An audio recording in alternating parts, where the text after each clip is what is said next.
Bismillahirrahmanirrahim. Assalamualaikum warahmatullahi wabarakatuh. Baik, insya Allah saat ini saya akan menjelaskan sedikit perbedaan mengenai Quran Madinah dan Quran Kemenak. Saat ini di Indonesia, cetakan Al-Quran itu bisa dibagi menjadi dua. Ya, yang pertama Quran standar Timur Tengah atau biasa disebut dengan Quran Madinah. Nah, Quran ini penulisannya atau kaidah penulisannya itu bersifat default, jadi standar secara umum, sehingga biasa digunakan oleh umat muslim sedunia. Sedangkan yang kedua ini ada Quran standar Kemenak, Kementerian Agama, di mana disusunnya itu untuk mempermudah orang Indonesia yang notabene tidak bisa berbahasa Arab. Sebelum ke perbedaan secara penulisan antara Quran Standar Madinah dan Kemenak, di sini saya ingin menjelaskan mengenai istilah Rasm Utsmani, ya. Biasanya beberapa orang menyimpulkan bahwa Quran yang di covernya ada tulisan Utsmani itu adalah Quran Madinah. Ya, itu kurang tepat ya, karena Utsmani atau Rasm Utsmani itu sendiri adalah jenis font atau bentuk-bentuk hurufnya. Ya, bisa dilihat di slide berikut. Nah, jadi kalau misalnya nih, kalau biasa kita ngetik, kan jenis-jenis font ada banyak ya. Arial, Times New Roman, kayak gitu-gitu. Nah, Rasm Utsmani adalah salah satu jenis dari font kayak gitu. Bisa dilihat perbedaannya ya. Kalau kita menggunakan font Utsmani, tulisannya seperti ini. Jika kita menggunakan font lainnya, saya ambil contoh di sini Arial, maka bentuk tulisannya seperti ini. Maka dari itu, jika ada Al-Quran yang di covernya tertulis Utsmani atau Rasm Utsmani, bisa jadi dalamnya Quran Standar Madinah, bisa juga Quran Standar Kemenak. Baik, kita masuk ke perbedaan kaidah penulisannya nih. Untuk Quran Madinah bisa dilihat di website quran.com ya sebagai acuan penulisannya. Lalu untuk Quran Kemenak kita bisa lihat di website resminya Kemenak atau bisa di quran.kemenak.go.id. Ya, jadi ini resmi-resminya. Dimulai dari lafaz basmalah sudah cukup terlihat perbedaannya. Jika di Quran Madinah bisa dilihat yang warna kuning itu namanya adalah Hamzah Wasol. Hamzah Wasol ini bisa tidak dibaca, bisa juga dibaca menjadi A, I, ataupun U. Sedangkan di Quran Kemenak yang warna kuningnya ini bentuknya alif panjang ya, alif besar kayak gitu.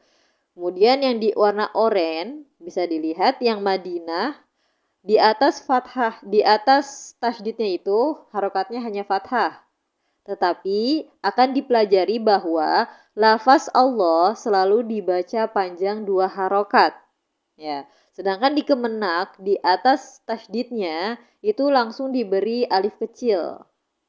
Oke. Kemudian di warna merah pada Quran Madinah setiap mat tobi'i itu harus berpasangan. Fathah bertemu dengan alif, kasroh bertemu dengan ya, dan domah bertemu dengan waw.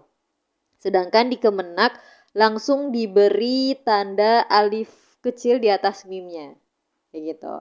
Nah, kemudian terakhir di warna biru bisa dilihat di Quran Madinah matobi'i pada kasroh dan domah biasanya ya dan wawnya tidak diberi harokat.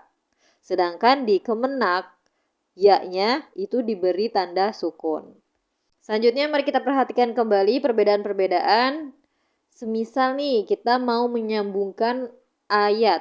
Ya, contohnya surat Al-Ikhlas ayat 1 dengan ayat kedua. Ingin kita sambungkan nih.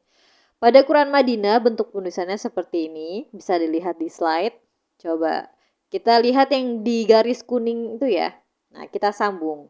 Sebelum disambung, di pelajaran atau di kaidah penulisan Quran Madinah ini, ketika tanwin bertemu dengan hamzah wasol, maka muncullah nun wikoyah.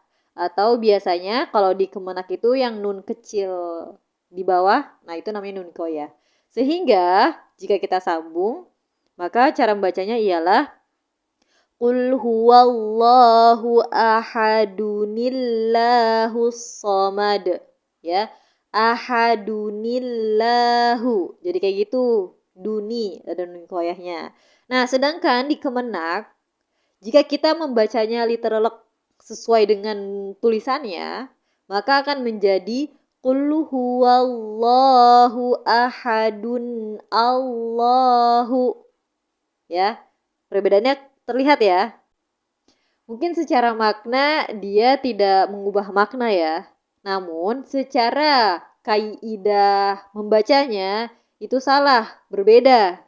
Kayak gitu. Sedangkan untuk Al-Quran kita diharuskan membacanya sesuai dengan bacaannya Rasulullah. Selanjutnya kita contoh satu lagi ya. Tanda wakaf pada surat Al-Anfal ayat 60. Bisa dilihat perbedaannya pada Madinah, saya penggal ya ayatnya. Bisa dilihat tidak ada tanda wakaf sama sekali, hanya di ujung yaitu adalah jim. Dan sedangkan pada Kemenak sama ya potongannya, tetapi ada tanda 3 wakaf ya. Jim, jim, dan kila. Nah yang ingin saya tekankan bisa dilihat di yang saya garisi warna oranye. La ta'lamunahum lalu Allah ya, lihat. Jika di Madinah, mimnya la ta'lamunahumu ya, berhenti di mu. Mimnya di atasnya tidak ada tanda wakaf, lalu dia berharokat dhammah. Sedangkan di Kemenak, la ta'lamunahum. Di atas mimnya ada tanda jim, lalu di mimnya harokatnya adalah sukun. Kayak gitu. Jika dilihat, tanda wakafnya jim, di mana yang artinya boleh lanjut, boleh juga berhenti. Bagaimana nih jika ada pembaca yang membacanya jadi lanjut? Karena jika dilihat wakafnya sangat berdekatan ya. Bisa nih nafasnya cukup. Misalnya nih, wa akharina min dunihim. Wakaf. La ta'lamunahum Allahu ya'lamuhum. Nah, jadi mimnya menjadi sukun tetap. Kayak gitu. Sedangkan kalau di Quran Madinah, la ta'lamunahumullahu ya'lamuhum. Ya. Terdengar ya perbedaannya ya. Nah, jadi pertanyaan sendiri nih. Apakah jim itu memang harus berhenti ataukah boleh lanjut? Sedangkan jika kita lanjut dan mengikuti harokatnya, maka mimnya akan menjadi tetap sukun. Kayak gitu. Maka bisa dikatakan untuk pengguna Quran Kemenak, sebaiknya pembaca selalu berhenti jika ada tanda wakaf. Selain di tanda wakaf lam ya pastinya. Agar tidak terjadi kekeliruan. Seperti itu. Baik, sekian dulu penjelasan saya mengenai perbedaan kaidah penulisan antara Quran Madinah dan Quran Kemenak. Semoga menjadi tambahan ilmu dan pemahaman mengapa RBA Robaniun memilih Quran Standar Madinah sebagai acuan pembelajaran kami. Wallahu a'lam bishawab. Kurang lebihnya mohon maaf. Assalamualaikum warahmatullahi wabarakatuh.